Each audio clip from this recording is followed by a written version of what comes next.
the residue of a ravaged land, less fine powder now than a ghostly admixture of volatile memory, and the sharp metallic tang of violated ore quivered upon the heat waves shimmering skyward from the brutalized canyons. Wind swept new aromas across the familiar bitterness of sage, the raw mineral scent from mine tailings spilling near Redemption Gulch, a vibrant yet disturbingly discordant hum, supplanting the valley's deep ancestral quietude. Decades before, this same wind had carried the roar of the San Juan River, a monstrous liquid mud serpent, surging violently, devouring everything in its path. That deluge remained indelibly etched in the gouged earth, and the valley's collective memory chiefly remembered for the incandescent courage it unexpectedly illuminated. Elias McGraw, deeply bound to his double-bar M ranch, a hard-won testament to endurance carved from stubborn rock and sheer will, had been younger then, though already imbued with the quiet, unyielding solidity of bedrock itself. His hands meticulously mapped with the ingrained textures of relentless labor rope, burns long faded to pale scars, possessed an instinctual, profound understanding of the land's fiercely unpredictable heart.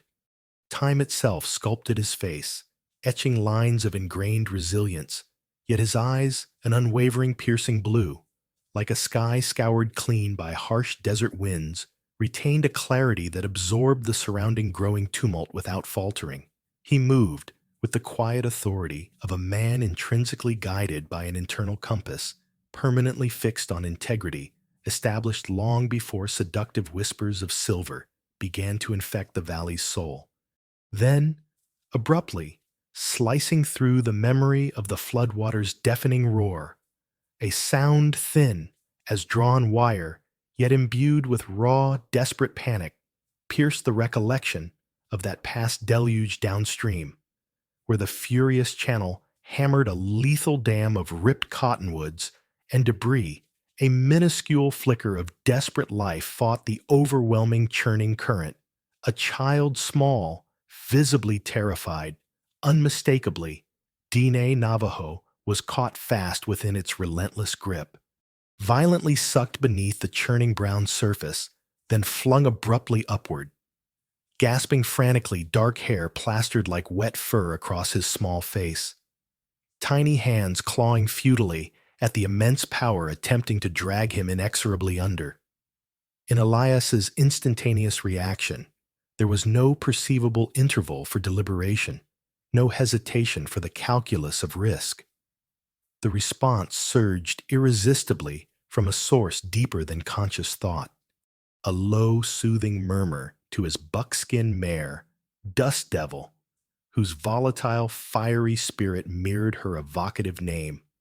A subtle lean forward, a firm, decisive pressure of knees, and the horse erupted into immediate, powerful action, thundering along the treacherous, visibly dissolving riverbank. Elias narrowed his intense focus entirely onto the desperate struggle below, instinctively gauging the deadly current, precisely predicting its inevitable trajectory towards the treacherous log snag. With practiced, almost unconscious precision, he spurred Dust Devil urgently toward a crumbling precipice just upstream from the flailing child, employing fluid, powerful grace honed by years in the saddle. Elias launched himself decisively from the saddle, a mere heartbeat before the wary mare shied violently from the eroding edge. He impacted the sucking, yielding mud, rolling instinctively upon impact, already forcing himself relentlessly upward. Without pause, he plunged headfirst into the paralyzing, debris-choked, shocking cold of the raging San Juan River. The water's impact felt like a solid physical blow. The current clawed relentlessly, pulling, twisting, seeking to overpower him. He battled back fiercely, with brute strength, fused inextricably with ingrained hydrological knowledge, anchoring himself precariously against the immense dragging pull muscles screaming in protest. He saw the boy again, much closer now. His frantic movements, visibly weaker head, dipping ominously beneath the brown froth, with a terrifying suggestion of surrender that ignited a final ferocious burst of sheer will within Elias. Lunging forcefully through the turbulent chaos, his outstretched fingers desperately closed around a handful of thin, saturated fabric, the boy's sodden shirt. With a guttural roar, fueled purely by adrenaline and primal instinct, he wrenched the child forcefully upwards. The boy surfaced immediately, sputtering violently, coughing thick, choking river water, eyes wide with lingering terror, but flickering now with a fragile, nascent ember of hope. Elias pivoted instantly, shielding the boy's slight form protectively with his own larger body, absorbing the water's full brutal impact and the sickening slam of unseen debris against his strained back. Kicking frantically against the shifting, treacherous riverbed, swallowing foul, gritty water, gasping desperately for precious breath, he fought inch by agonizing inch toward marginally shallower water.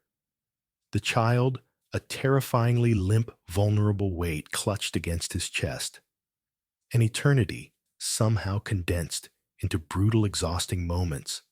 Finally, his worn boot scraped against solid stone, then sunk reassuringly into clinging mud near the bank. He staggered weakly out of the main current's vicious grip, collapsing onto the waterlogged earth, still clutching the small boy protectively. They lay side by side, convulsing uncontrollably, with violent shivers, both utterly caked in thick, drying mud. Elias tilted his head slightly, looking down. The boy's large, dark eyes stared back terror, slowly, visibly receding, replaced by dawning awareness, safe, alive. A rare, decidedly crooked grin managed to crack the stiffening mud on Elias's exhausted, weathered face. "Hold on there, son." He rasped voice, shredded raw by exertion and swallowed water. "She didn't claim you this day." He offered no name, requested none in return. Life imperiled, life rescued. The basic, undeniable human duty. Carefully wincing against bruised ribs, he shrugged off his heavy sodden canvas jacket, wrapping the shivering child securely in its meager remaining warmth, before gently lifting the slight frame onto Dust Devil's remarkably steady, patient back, leading the cautious mare. Carefully, he began the long, arduous trek towards indicated Navajo encampments, several difficult miles distant.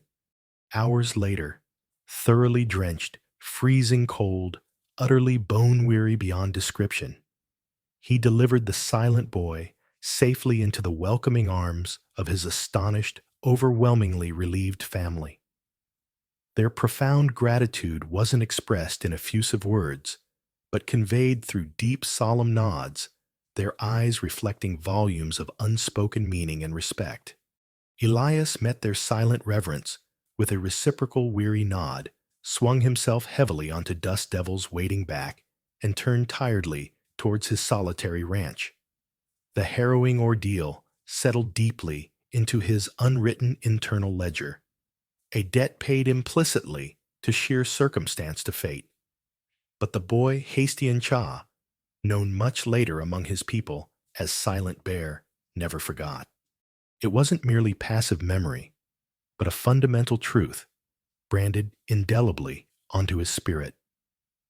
The unbelievable, shocking strength emanating from the white man's arms, the wholly unexpected kindness gleaming steadfastly in those steady blue eyes amidst utter chaos, pulling him irrevocably back from the very brink of oblivion.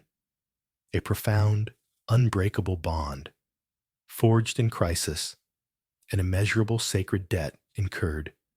Years flowed onward, seasons turning.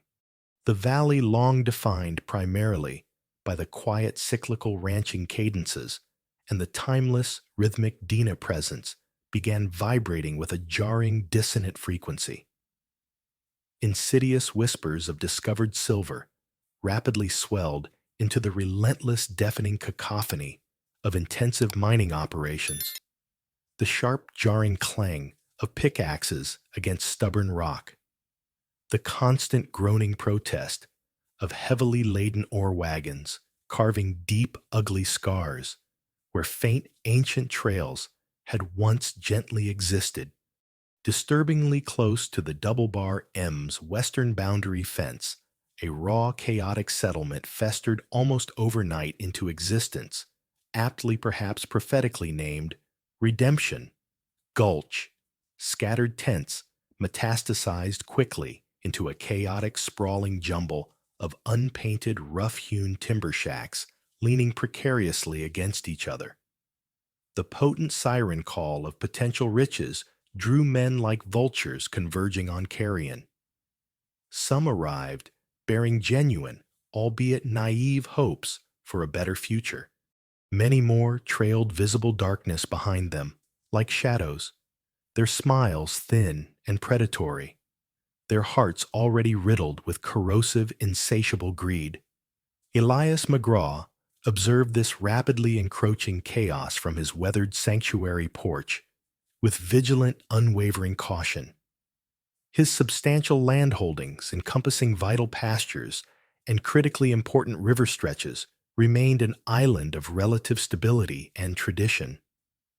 But time inevitably worked changes upon him as well. His thick hair had silvered gradually to stark white.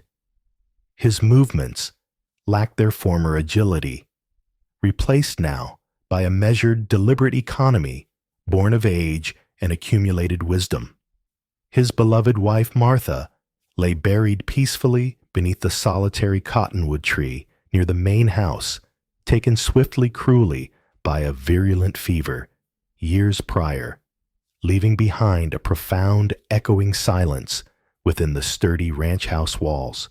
His legacy, the vital continuity of his entire life's dedicated work, he implicitly, perhaps foolishly trusted, would eventually find its firm anchor in his only child, his son Caleb.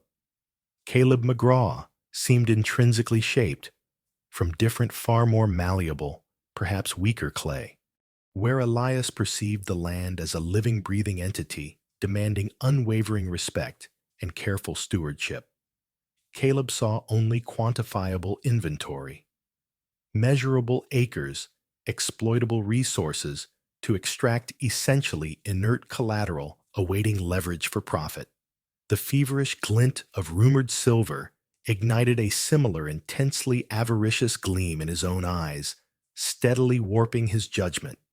He actively, strategically cultivated relationships with the burgeoning, ruthless power players rapidly consolidating control in Redemption Gulch men like Mayor Thompson, whose perpetually ingratiating smile never quite thawed the cold, hard calculation lurking within his eyes, and Jedediah Thorne, a sharp-suited, fast-talking land speculator whose polished veneer couldn't entirely conceal a predatory hunger for wealth and influence.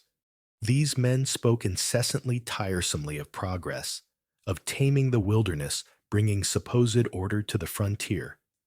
But their overtly self-serving rhetoric always carried the sharp, unmistakable metallic undertone of raw avarice. Thorne particularly possessed a chillingly pragmatic ruthlessness. Sentiments don't stake claims, gentlemen. Elias once overheard Thorne sneer contemptuously during a tense discussion near the Gulch Saloon.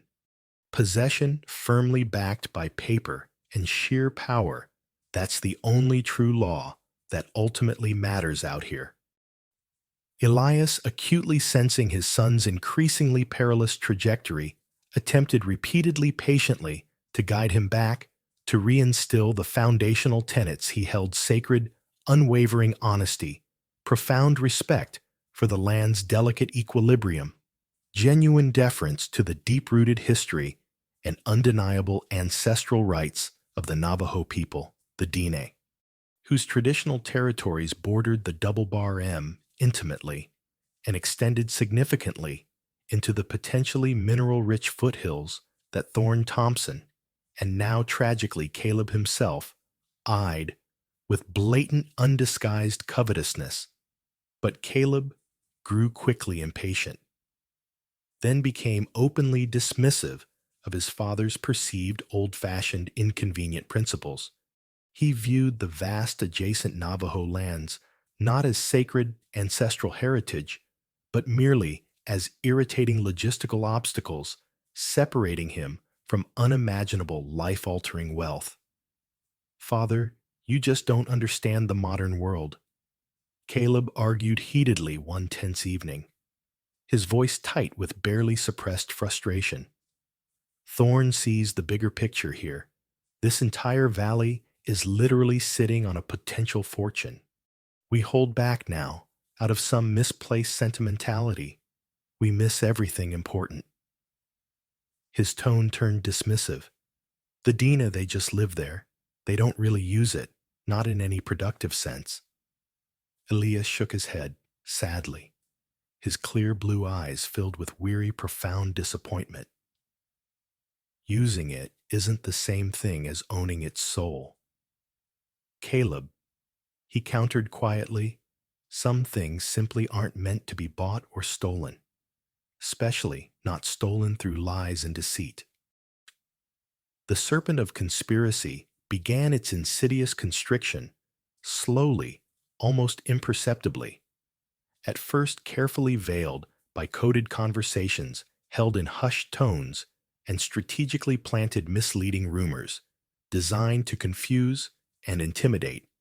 Disquieting stories circulated cautiously among scattered Diné encampments, troubling whispers of long-standing treaties suddenly being arbitrarily reinterpreted by new territorial officials, critical boundary markers inexplicably vanishing overnight, vital documents pertaining to historical water rights becoming conveniently misplaced or visibly altered within official territorial archives in Santa Fe.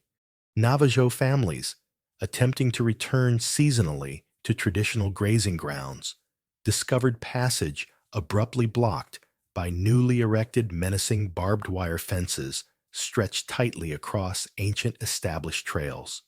Access to vital life-sustaining springs was suddenly inexplicably denied by freshly filed property deeds bearing unfamiliar Anglo names, often linked tenuously back through a complex maze of shell corporations traceable ultimately to Thorne's intricate, deliberately opaque financial network.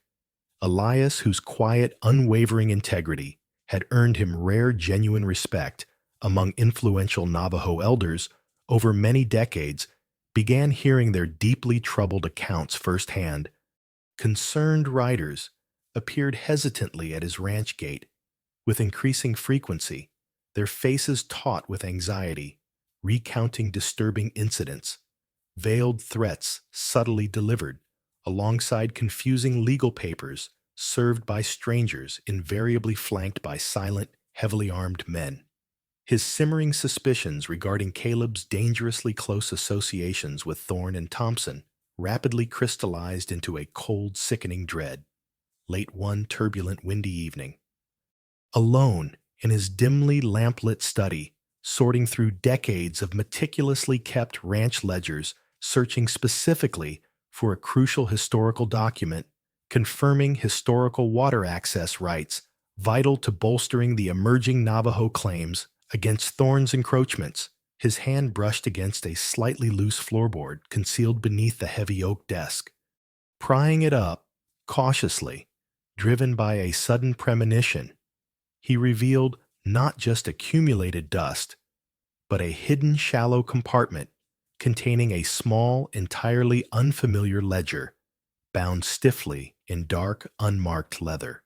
Its pages contained precise, chillingly methodical entries, detailing clandestine meetings, meticulously recorded transactions involving significant cash transfers, comprehensive lists of names, Thorne Thompson, other known speculators, meticulously paired with identifiable land parcels easily recognizable as Diné ancestral territory, including several known sacred burial sites.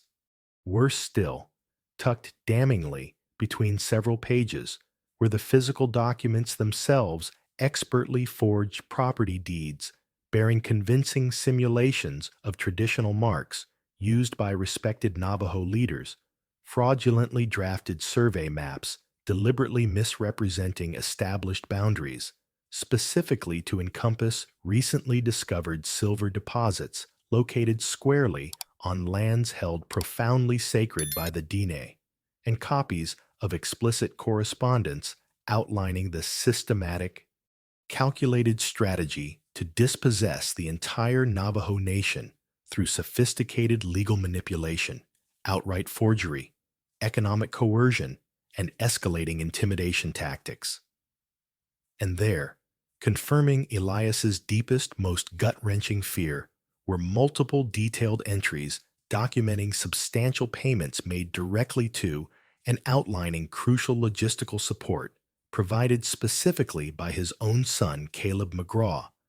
The ledger was undeniable, absolutely irrefutable proof of a large-scale criminal conspiracy founded entirely upon theft meticulously orchestrated by Thorne and Thompson and actively, consciously, willingly enabled by his own flesh and blood.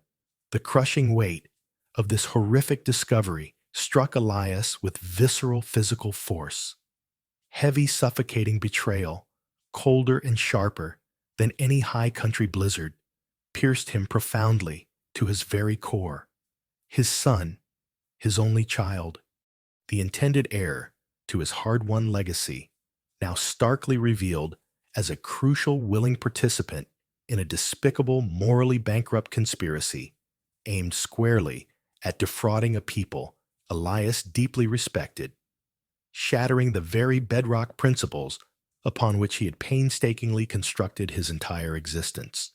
He waited agonizing hours, stretching interminably, pacing the familiar rooms of the silent house until the following evening finally descended the incriminating ledger, heavy and cold upon his lap like a condemning stone.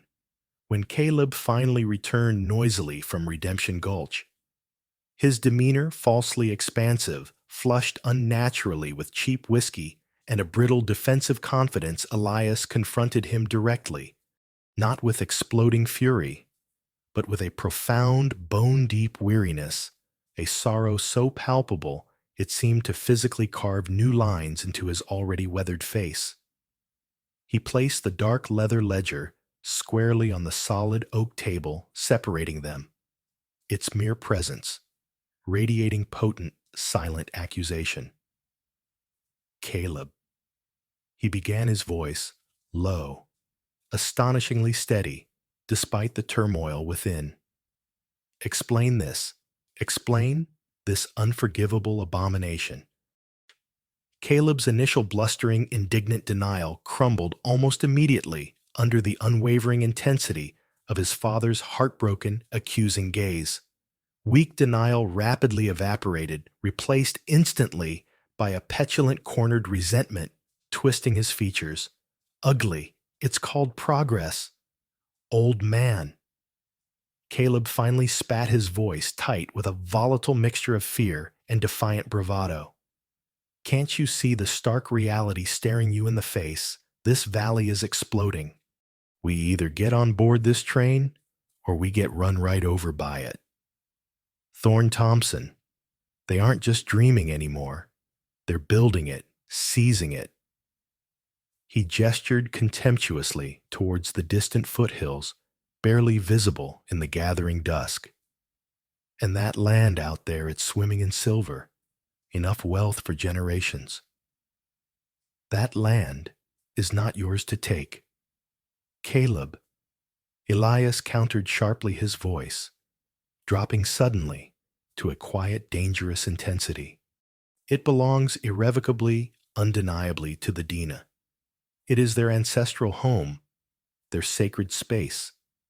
Burial sites older than this cursed town you frequent, older than any forged piece of paper you and your cronies can possibly conjure up. Sentimentality won't fill our pockets, Father.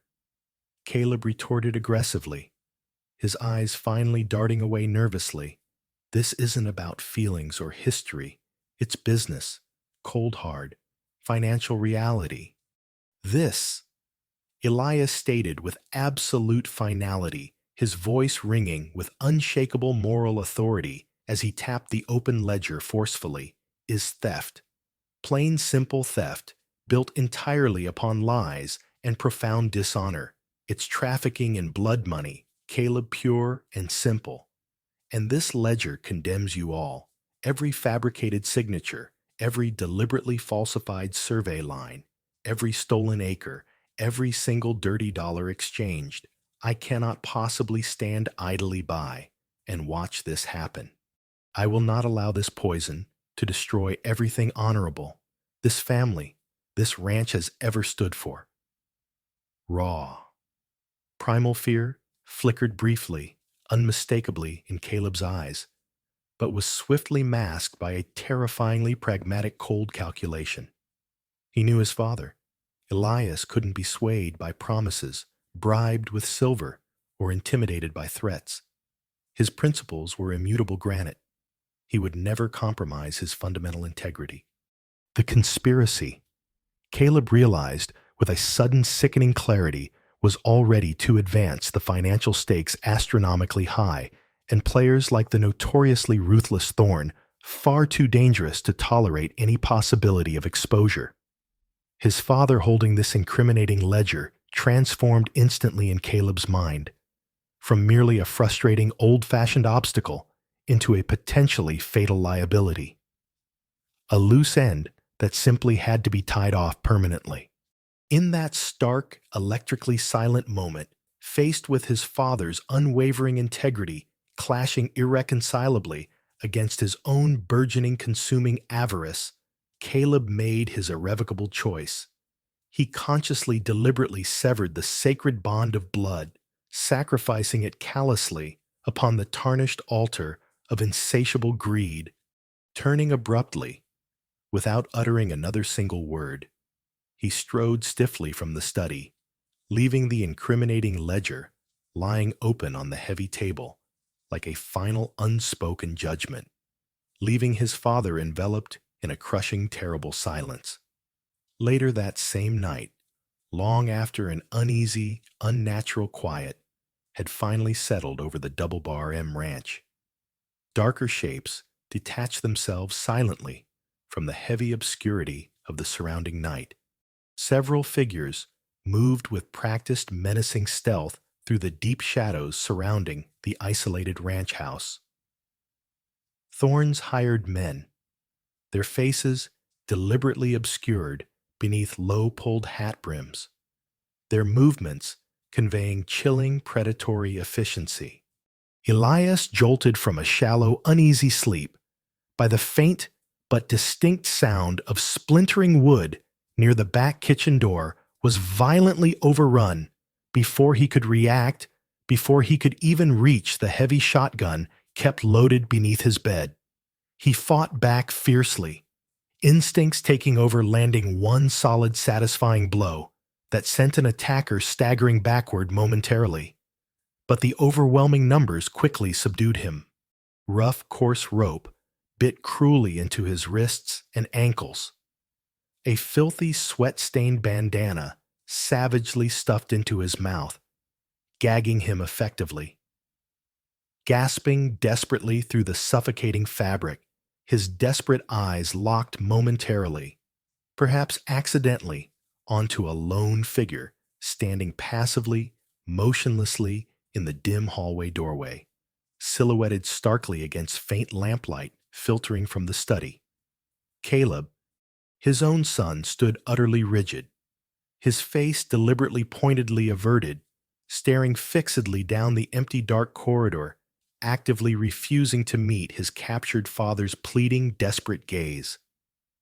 No uttered protest, no slightest sign of struggle or dissent, only terrible, deafening, complicit silence, a damning inaction, sealing Elias's terrible fate. The intruders worked quickly, efficiently. They hauled Elias roughly outside, dragging him purposefully towards the new ostentatious house Caleb had recently completed nearby. Its substantial construction costs, Elias now understood, grimly financed by profits from the ongoing conspiracy.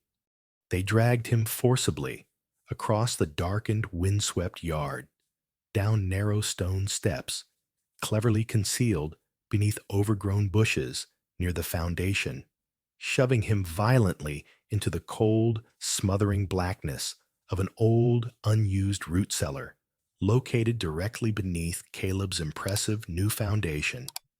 The heavy, reinforced wooden door slammed shut with deafening, echoing finality.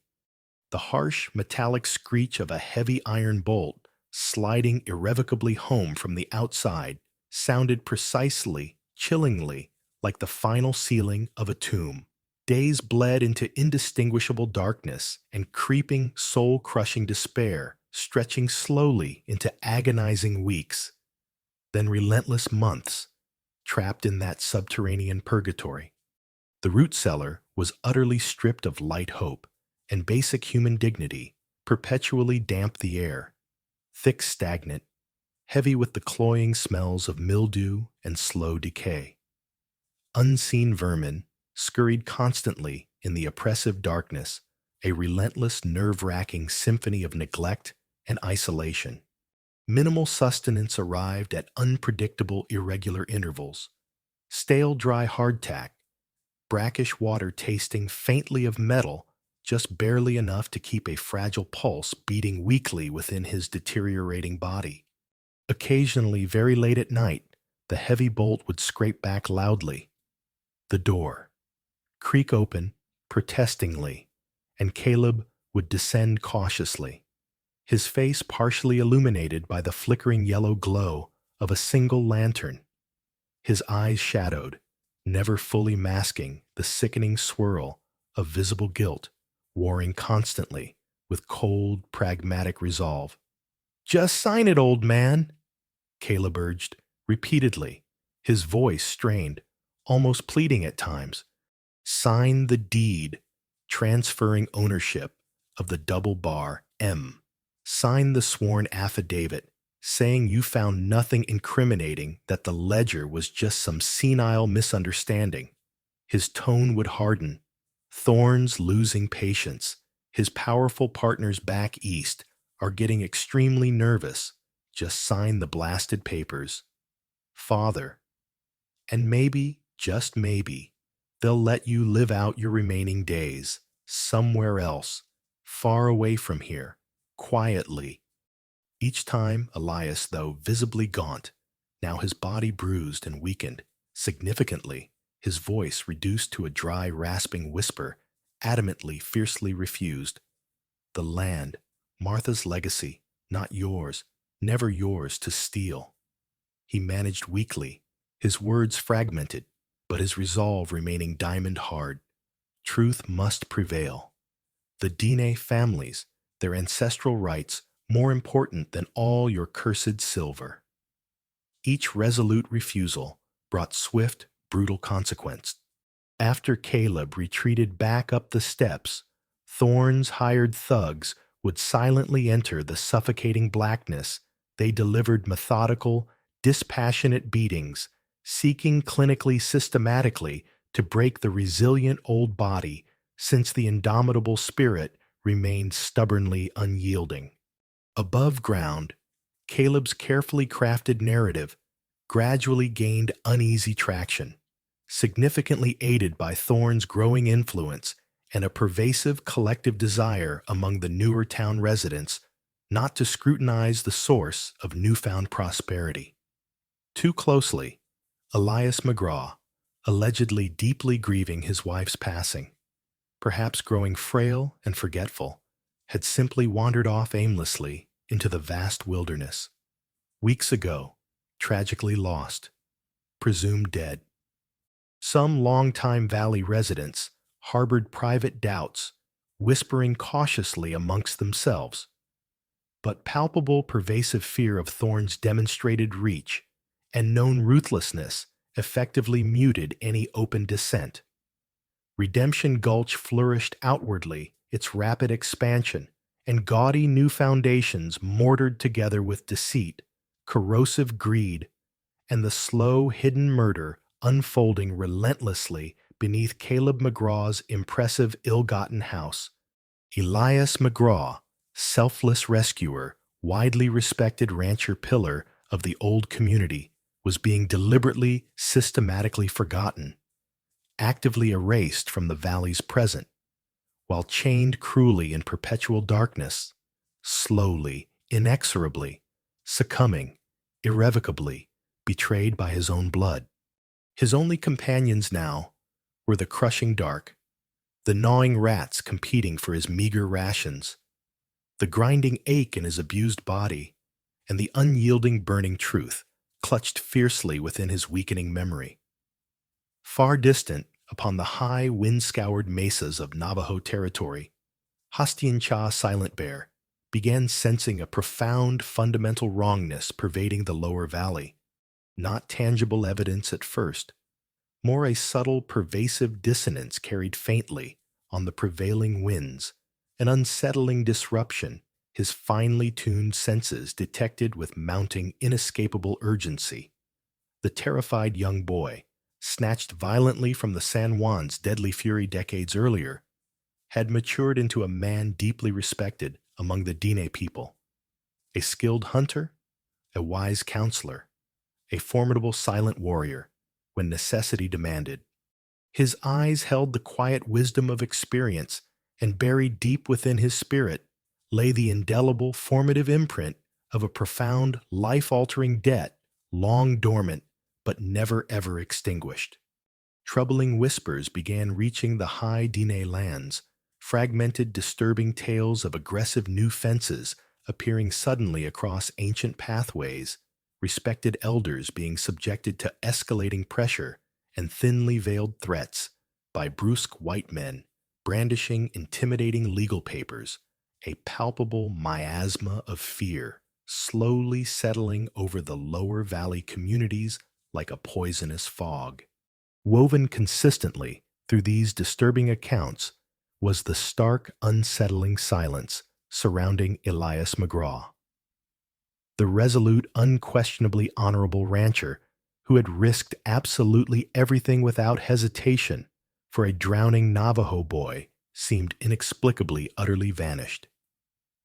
This profound absence felt fundamentally jarringly wrong to Silent Bear, like a vital essential note suddenly missing from the ancient sacred song of the land itself. The immense solemn weight of personal honor, the inescapable obligation incurred beside that raging river so long ago, stirred powerfully within him. He knew then, with a chilling absolute certainty, that something was terribly gravely wrong. The man who had saved his life was now somehow inexplicably, certainly in grave peril himself. His return journey down into the dramatically altered valley was executed with swift, silent purpose, utilizing the innate skills of a veritable wraith.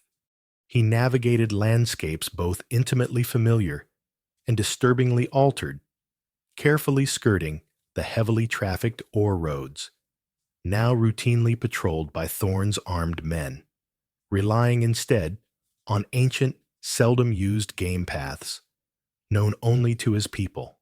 From concealed vantage points high in the rocky hillsides, he observed the ugly transformations, first-hand stark new fence lines aggressively dissecting ancestral lands, the constant unnerving presence of heavily armed men loitering near Thorne's rapidly expanding mines, and particularly around Caleb McGraw's newly fortified ranch complex, men carrying themselves with the swagger of hired guards rather than ordinary ranch hands.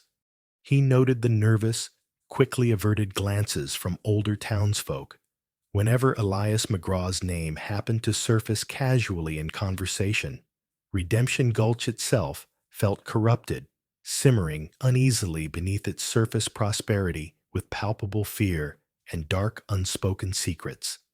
Through careful, extremely patient listening on the town's dusty fringes, eavesdropping near the saloon and general store, he pieced together the official narrative Caleb McGraw's suspiciously rapid rise to prominence, his close partnership with Thorne and Thompson, and the flimsy, widely circulated story of Elias's tragic disappearance into the wilderness. The entire tale rang utterly, completely false to Silent Bear's core. Elias McGraw, solid as bedrock itself, simply wasn't the kind of man to wander off aimlessly and get lost. His vigilance intensified sharply, narrowing his intense focus onto Caleb's ostentatious, heavily guarded house. Operating exclusively under the concealing cloak of deepest night, he watched relentlessly, patiently. He noted the precise number of guards, observed their watchful postures, meticulously calculated their predictable patrol routines, noted the disproportionately large deliveries of basic supplies: flour, water barrels, salted meat, strongly suggesting long-term hidden occupancy within the main structures. Then, one utterly moonless, starless night, perfectly concealed high in the dense branches of an ancient oak overlooking the back of the property, his unwavering patience was finally rewarded. A furtive, unexpected movement below near the foundation. A guard. Ben Carter emerged cautiously from behind dense foundation shrubs, carefully pulling shut a heavy, low-set cellar door previously obscured from view by the overgrown bushes. He carried an empty wooden tray and a clearly malodorous covered bucket, moving quickly back towards the main house kitchen entrance. The brief flicker of his dim lantern momentarily illuminated the cleverly hidden cellar entrance, the unusually heavy, oversized padlock securing it, and multiple thick iron bolts reinforcing the sturdy wooden door from the outside, security far exceeding any normal household requirement. An icy, paralyzing dread constricted Silent Bear's heart with sudden, brutal force. He knew then, with sickening absolute certainty, precisely where Elias McGraw was being secretly, cruelly hidden. An approaching storm front promised heavy cleansing rain, driving wind, and rolling thunder. Nature's providentially offered cloak of concealment. Time, he sensed acutely, was rapidly running out. Patience, a fundamental Dina virtue, now became his most crucial strategic weapon. He waited, coiled, intensely watchful senses, heightened until the absolute deepest hour of the night, the waning moon completely vanishing behind thick, gathering storm clouds. Then finally, Silent Bear moved. He flowed past the unsuspecting outer sentries like drifting smoke, his moccasined feet preternaturally silent on the dry earth. Shadows were his natural allies. Noticing a small pile of loose stones conveniently located near the main house woodpile, he quickly scooped up a handful.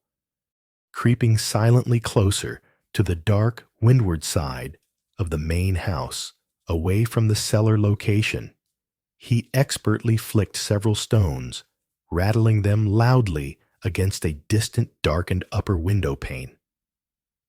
A startled curse erupted immediately from within the house, followed by the urgent thudding of heavy boots on wooden floorboards. "What the hell was that noise?" A rough voice barked irritably. "Probably just the wind picking up, or maybe a coyote." Another guard grumbled dismissively, but heavy footsteps clearly moved towards the source of the sound, effectively drawing at least one crucial guard away from the immediate vicinity of the cellar.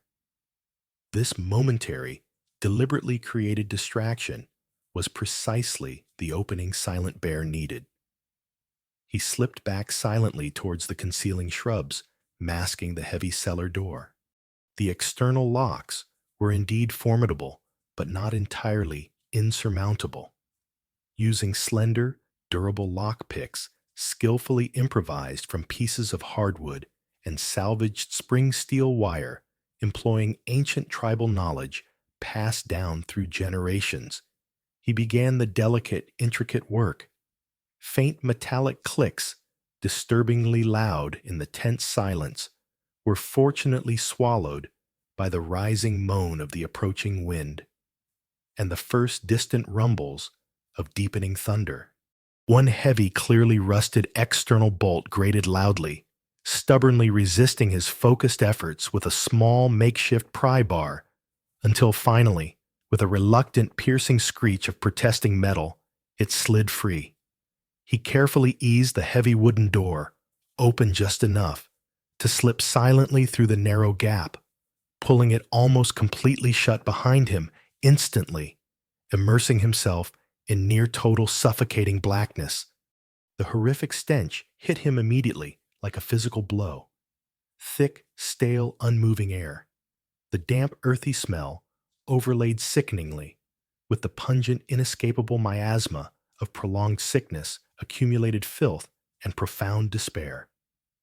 Elias, he whispered the name, barely an audible exhale in the oppressive stillness. A faint, weak rustle emanated from a far corner, followed immediately by a harsh, dangerously rattling cough that tore at the silence.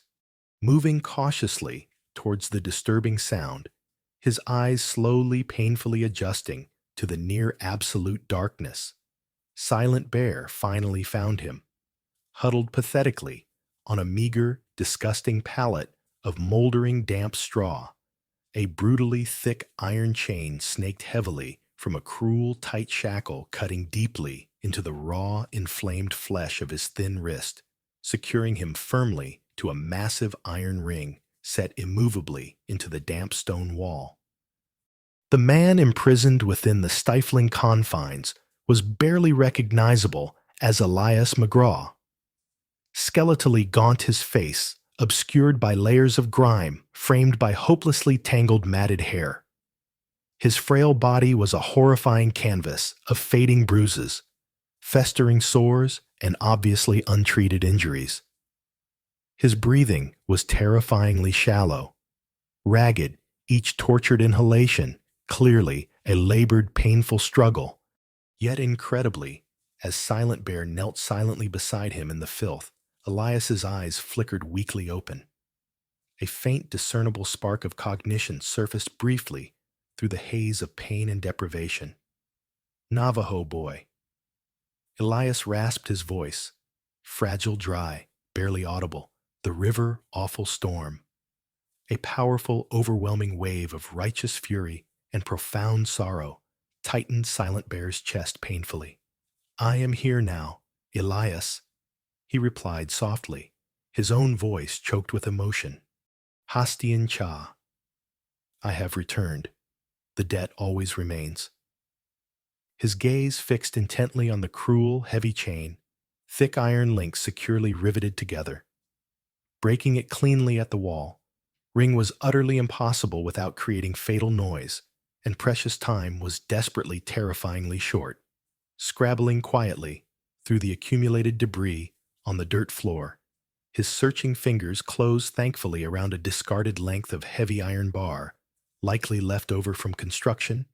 Wedging one end carefully between the central links of the binding chain, leveraging the hard-packed earth floor for purchase, he began straining mightily against the stubborn metal.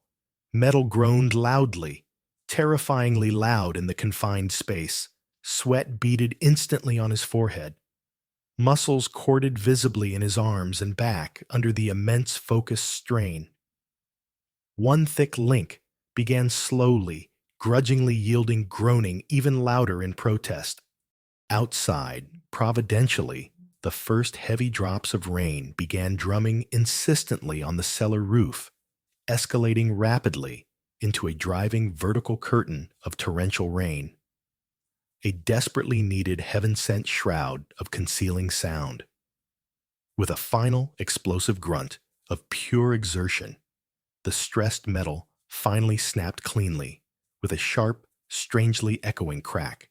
Elias McGraw was physically free from the confining wall, though the brutal iron shackle remained clamped cruelly, painfully around his ravaged wrist. The old rancher was desperately, terrifyingly weak, barely able to rise even with Silent Bear's considerable supportive strength. Lifting him gently, Silent Bear was shocked anew by the alarming lack of physical weight. Elias felt disturbingly fragile, almost hollow beneath the tattered rags. "We must leave immediately, Elias." Silent Bear urged, his voice low, insistent, taking almost the entirety of the old man's negligible weight onto his own shoulders. "Quickly now. The storm provides crucial cover, but it will not last forever." He half carried, half dragged the severely debilitated, barely conscious Elias towards the blessed promise of the cellar door. Outside, the unleashed storm had achieved a state of violent, chaotic fury. Rain lashed down relentlessly, driven horizontally by fierce, howling gusts of wind. Utter chaos reigned, conditions perfect, almost providentially designed for escape. They slipped gratefully from the suffocating darkness of the cellar into the raging maelstrom outside. The blackness. Outside, now almost absolute visibility near zero. Silent Bear angled instinctively for the concealing darkness offered by the dense stand of woods bordering the property's far western edge. Elias leaning heavily upon him, each step clearly agony, his breath coming in ragged, increasingly shallow, worrying gasps. They hadn't managed 50 precarious yards, struggling desperately against the punishing wind and the treacherous sucking mud, when a harsh shout suddenly tore through the wind's deafening howl. "Hey, hold it right there. Stop where you are." A bright lantern beam sliced abruptly through the rain-streaked darkness, pinning them momentarily like startled deer. One guard, Ben Carter, the same man Silent Bear had observed earlier, closing the cellar door, had somehow spotted them through the tempest. Carter instantly raised his heavy pistol, his dark shape barely discernible through the deluge. "I said halt. Don't move another inch." Suddenly, another figure burst urgently from the back door of the main house. "What is it, Ben? You see something out there?" Then chillingly, Caleb McGraw's voice cut through the storm, sharp with feigned alarm, but underpinned unmistakably by something far colder, more calculated. "They've got him. They've got the old man. Stop them now." A gunshot cracked sharply nearby, the muzzle flash momentarily illuminating Carter's tense, rain-streaked face. But the shot felt deliberately, perhaps instinctively, off, pulling slightly wide into the empty darkness. A tense, pregnant moment passed before Carter reacted further. Silent Bear instinctively shoved Elias forward, forcefully shielding the frail man's body with his own, pushing them desperately deeper into the relative safety of the trees. More shouts erupted from the house. Doors slammed open violently. More lantern beams sliced frantically, erratically through the dark, muddy yard. "Over there, heading towards the woods." Another voice yelled excitedly, "He's got the old man with him. Don't let him get away." Ben Carter fired again, this second shot, whining audibly, alarmingly close this time, kicking up mud mere inches to their left. But then Carter suddenly yelled out, deliberately, loud, pointing definitively away from their actual position. "They're heading west towards the high ridge line. After 'em, boys." Quickly now, providing crucial, potentially life-saving misdirection in the confusion. Silent Bear risked a fleeting glance back through the storm, saw Carter briefly hesitate before plunging resolutely after the other converging guards, leading them purposefully in the wrong direction. "Damn it, Elias!" Silent Bear thought he faintly heard Carter mutter under his breath. Perhaps a split-second conflicted acknowledgement of past kindness or respect, drowned almost instantly by the wind. No time to contemplate. They pressed onward desperately deeper into the woods, Suddenly, horrifyingly, Elias gasped sharply, a terrible pained intake of breath. He stumbled violently, his negligible weight becoming abruptly leadenly immense, his weak legs buckling beneath him as he collapsed heavily onto the sodden ground. Silent Bear caught him instinctively, easing him gently down onto the thick carpet of decaying leaves beneath the inadequate dripping shelter of a large pine tree. "Elias," he whispered, urgently, cold visceral fear clutching suddenly at his throat. Elias clutched weakly, desperately at his chest, his breathing now terrifyingly shallow, erratic, each gasp a desperate, visibly failing struggle for air. Blood dark, even in the intermittent flashes of lightning illuminating the forest floor, seeped ominously between his trembling, mud-caked fingers. One of the wild shots fired in the chaotic darkness. Perhaps Carter's second-seeming miss, gone slightly astray in the storm, had found its random, tragic, ultimately fatal mark too late. "Son." Elias choked out his voice, fading rapidly now. With immense visible effort, consuming his very last reserves of strength, he fumbled weakly inside the tattered remnants of his filthy shirt.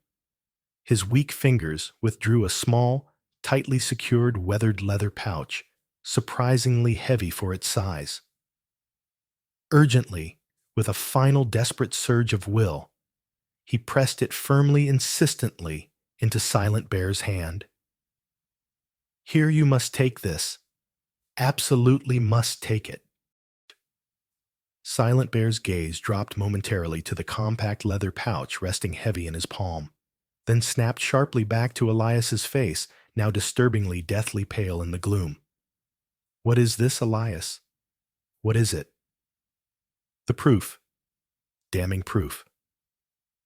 Elias gasped each single word, now costing him dearly. "Caleb Thorne, the entire conspiracy, stolen lands. Your people's sacred lands." His breath hitched painfully shallowly. "Forged deeds. Fraudulent maps. Silver-marked. All the names. Detailed payments. It's all in here." Elias's eyes startlingly lucid, almost unnaturally bright, amidst the clear approach of death, locked onto Silent Bear's with a fierce, burning intensity. They tried to bury the truth deep, bury it forever with me. Cold rain mingled freely with the warm, sticky blood, staining Elias's chest, washing chillingly over Silent Bear's hand, still clutching the vital pouch. Hot, unexpected tears suddenly blurred the stoic warrior's vision. This courageous, honorable stranger, his savior from the river, horrifically betrayed by his own treacherous son, now murdered simply for his unwavering integrity. Elias drew one final shuddering, rattling breath, his last whispered words quieter than the gentle rain now falling as the storm began to pass, lost almost entirely to the lingering wind resonated deep within Silent Bear's soul. "Finish it, son. You must finish what I started. Do it for the Dine." His hand, which had been gripping Silent Bear's, tightly suddenly fell slack. His eyes stared sightlessly vacant, past the dripping pine branches towards the indifferent, now clearing sky. Elias McGraw was dead. Silent Bear knelt motionlessly in the cold mud, and the relentless, now softening rain momentarily stunned into inaction. The heavy leather pouch clutched convulsively in his hand. Elias's rapidly cooling body slumped lifelessly against him, the immense weight of the old man's final words settling irrevocably onto his soul. Grief sharp as shattered ice lanced through him, followed swiftly, inevitably, by a surging tidal wave of righteous burning fury. Faint shouts from the distant pursuers grew closer again, searching beams slicing nearer through the thinning woods. Gently, reverently, Silent Bear reached out a trembling hand and closed Elias's unseeing eyes. He would not leave him here, undefended, abandoned. Drawing upon deep reserves fueled equally by profound sorrow and fierce newly ignited purpose, he carefully lifted Elias's tragically slight body onto his strong back, securing him firmly with quickly torn strips of his own buckskin shirt. The leather pouch, Euro measure dos, Elias's final testament containing the incontrovertible proof of the conspiracy. He tucked securely inside his shirt against his heart, a palpable, heavy reminder of the solemn promise just made, the inescapable duty he had now inherited. Burdened both physically and emotionally, Silent Bear melted silently back into the deepest shadows of the still storm-racked forest, moving now with preternatural silence and lethal certainty, pursuing not escape, but justice itself. The retreating storm raged on, symbolically washing away physical tracks, mirroring the tempest raging within his own soul. He carried Elias, far pressing relentlessly through the fading night, moving steadily away from Redemption Gulch and its corruption, climbing higher and higher into the rugged, protective foothills towards a hidden sacred sanctuary known only to the Diné people. There, beneath a weathered sandstone bluff, finely shielded from the lingering rain, he gently laid Elias McGraw down to his final rest upon a soft, respectful bed of fresh pine needles, marking the secluded spot merely with a small, simple cairn of smooth river stones. The debt, he knew with absolute certainty, was far from settled. It had fundamentally transformed. No longer simply a life owed for a life saved. Now stark, unwavering justice was demanded. Justice for Elias McGraw. Justice for the Diné people. Near dawn, as the storm's last fury finally abated, leaving behind a washed, tentatively hopeful sky, Silent Bear retrieved his sturdy pony from where it waited patiently in a concealed draw nearby. He mounted swiftly, turning the pony's head, not north towards the relative safety of his own highlands, but resolutely east towards the distant territorial capital Santa Fe, a place representing higher federal authority. The leather pouch felt heavy, warm, almost alive against his chest. Presenting this explosive evidence in Redemption Gulch was clearly unthinkable. Thorne effectively owned the town, the local sheriff, the mayor, likely even the circuit judge. Silent Bear understood intuitively he needed a higher, hopefully less tainted authority to hear this truth. The long journey eastward was fraught with considerable peril. He traveled primarily under the protective cover of night, meticulously avoiding settlements and known patrols, living leanly off the sparse land, his senses perpetually alert, straining for any sign of pursuit. He knew with certainty that Thorne and Caleb, realizing Elias was gone, and potentially the evidence with him, would be hunting him relentlessly, now driven by desperate fear of the damning knowledge Elias had managed to pass on. In Santa Fe, a bustling, overwhelmingly unfamiliar world of noise and strange customs, he sought not ambitious, potentially corrupt politicians, but focused singularly on locating an aging, semi-retired federal judge, Isaac Parker, renowned throughout the territory for his fierce independence, his scrupulous, uncompromising honesty, and his well-known disdain for the pervasive land fraud constantly plaguing the frontier. Gaining access to such a prominent figure proved predictably difficult for a lone, travel-worn Navajo man appearing unannounced. He patiently navigated complex, frustrating channels, utilizing a small network of trusted intermediaries. A sympathetic Quaker trader, he knew from past dealings, a quiet mission priest known for his fairness, to discreetly convey the extreme urgency of his mission. Finally, after several days of persistent, determined effort, A private audience was unexpectedly granted late one quiet evening within the judge's secluded private study. Without unnecessary preamble, Silent Bear solemnly placed the worn, still mud and blood-stained leather pouch squarely onto the heavy mahogany desk separating them. He spoke quietly, calmly, with compelling, unwavering conviction, recounting the entire harrowing saga, the long-ago river rescue, Elias's unwavering integrity, the details of the insidious conspiracy, Caleb's devastating betrayal, the brutal imprisonment in the cellar, the desperate escape facilitated by the storm, Elias's tragic murder during the flight, his final dying words, entrusting the crucial evidence, clearly explaining the damning nature of the proof contained within the pouch. He spoke with simple, powerful dignity that transcended cultural barriers. Judge Parker listened intently, silently, throughout his piercing gaze, sharp, missing nothing.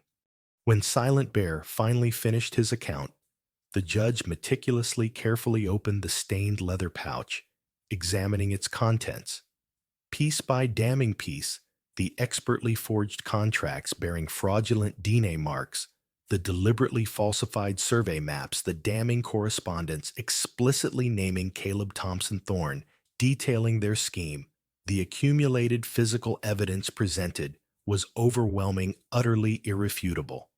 Parker, a man hardened by decades, spent navigating the treacherous currents of frontier deceit and corruption, instantly recognized the profound systemic injustice laid bare before him. This, Parker stated grimly, decisively, his voice resonant with seasoned judicial authority, his eyes suddenly hard like flint, constitutes an egregious crime, not only against your people, the sovereign Dina nation, whose treaty rights have been grotesquely violated, but against the very foundations of law and justice itself. It requires immediate, decisive federal intervention. What followed was the slow, yet ultimately inexorable grinding of the federal justice wheels set firmly in motion by Judge Parker's unwavering determination and authority. He initiated a full, yet deliberately discreet federal investigation, strategically bypassing potentially compromised local territorial authorities entirely. Incorruptible, battle-hardened U.S. Marshals, known to be immune to redemption, Gulch's pervasive influence, and Thorne's money descended unexpectedly quietly upon the unsuspecting town several weeks later, armed with federal warrants securely backed by the powerful evidence contained within Elias's fateful pouch. The stunned, complacent town watched in disbelief as Mayor Thompson was summarily arrested mid-bluster in his own office. Jedediah Thorne was apprehended while attempting to flee furtively on horseback, his saddlebags discovered stuffed with significant amounts of cash and additional incriminating forgeries he hadn't yet destroyed. Caleb McGraw was taken into federal custody at his ill-gotten house, his initial defensive arrogance melting rapidly into raw, undisguised terror, as the stern-faced marshals led him firmly away past the very concealed cellar door behind which his betrayed father had endured unimaginable torment and ultimately met his death. The subsequent trial moved decisively by Judge Parker to federal jurisdiction in Santa Fe. Due to the clear treaty implications involved, was presided over personally by Parker himself, ensuring fairness. Silent Bear testified clearly, powerfully, his quiet dignity proving far more potent than any complex legal rhetoric. He spoke movingly of Elias the river debt that bound them, the horrors witnessed in the cellar, the desperate escape, Elias's murder in the woods, solemnly presenting the blood-stained leather pouch as critical exhibit. Handwriting experts conclusively verified the numerous forgeries federal surveyors officially confirmed the deliberate map falsification and the staggering scale of the attempted land theft from the Diné Nation. Gradually emboldened by the protective presence of federal authority, formerly silenced local witnesses and respected Navajo elders cautiously came forward, their testimonies corroborating the established pattern of systemic intimidation, economic coercion, and outright fraud perpetrated by Thorne Thompson and Caleb. The defense, based primarily on weak denials and attempts at obfuscation, inevitably crumbled under the sheer, undeniable weight of truth.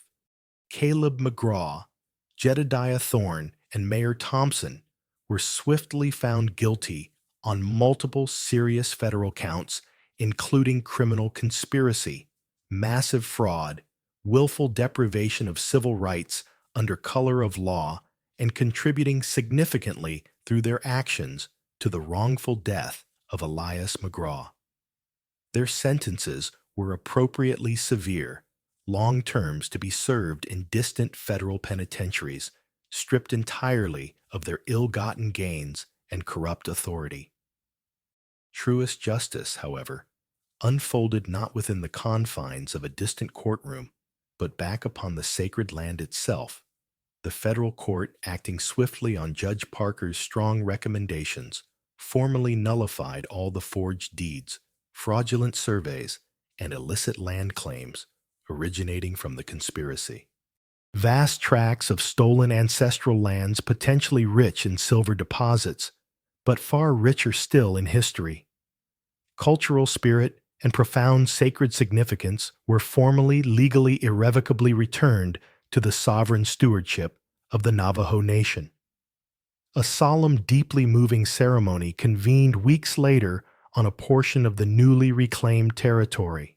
Numerous Navajo elders, many Diné families whose lives had been disrupted, a humbled but satisfied Judge Parker, quieted reflective townsfolk from the valley, and watchful U.S. Marshals gathered respectfully together as the official federal documents were read aloud, clearly reaffirming the Diné's rightful perpetual ownership.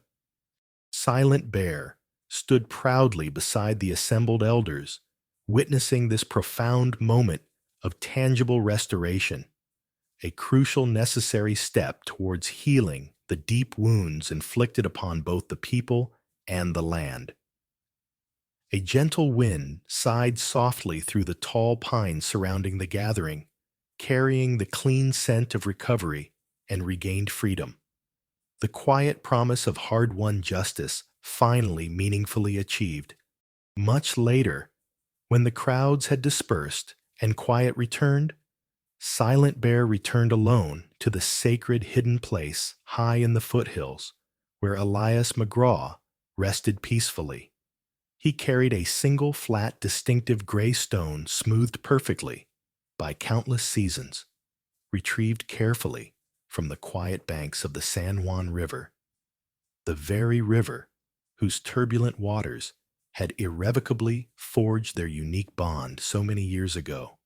With the sharp point of his knife, he patiently, meticulously etched simple, profound words into the stone's smooth surface. Elias McGraw. He chose justice over blood.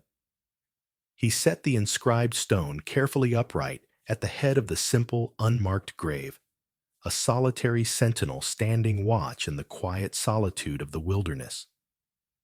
From his personal medicine pouch, he withdrew a single perfect golden eagle feather, symbolizing courage, clarity of vision, and the soaring spirit.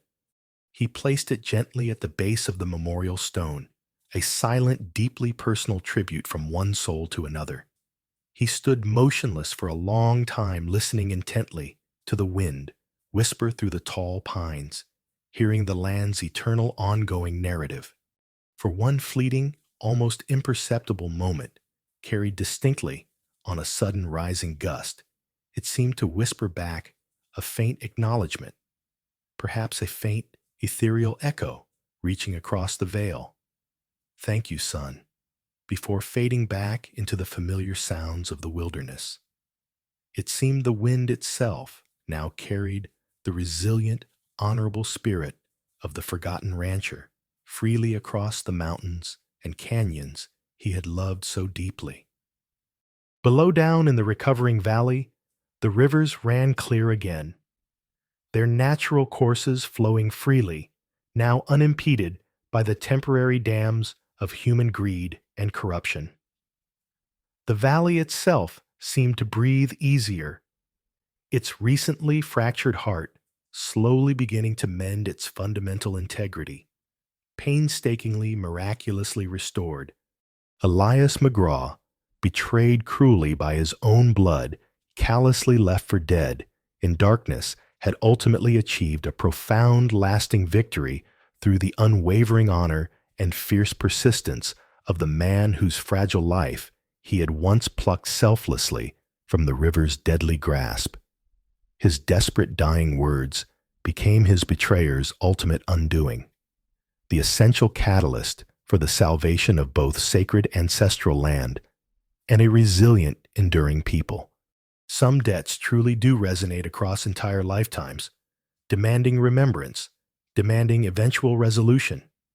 Some sacrifices made willingly for truth and fundamental justice against overwhelming, seemingly insurmountable odds echo forever onward, reverberating deeply within the wild, untamed heart of the land itself. The quiet, steadfast spirit of a true unsung hero now rode freely upon the cleansing wind, a silent, enduring testament to the immense, often unseen strength required to choose right, especially when that difficult choice leads inevitably through the deepest shadow, entails profound suffering, and ultimately requires passage unto death itself.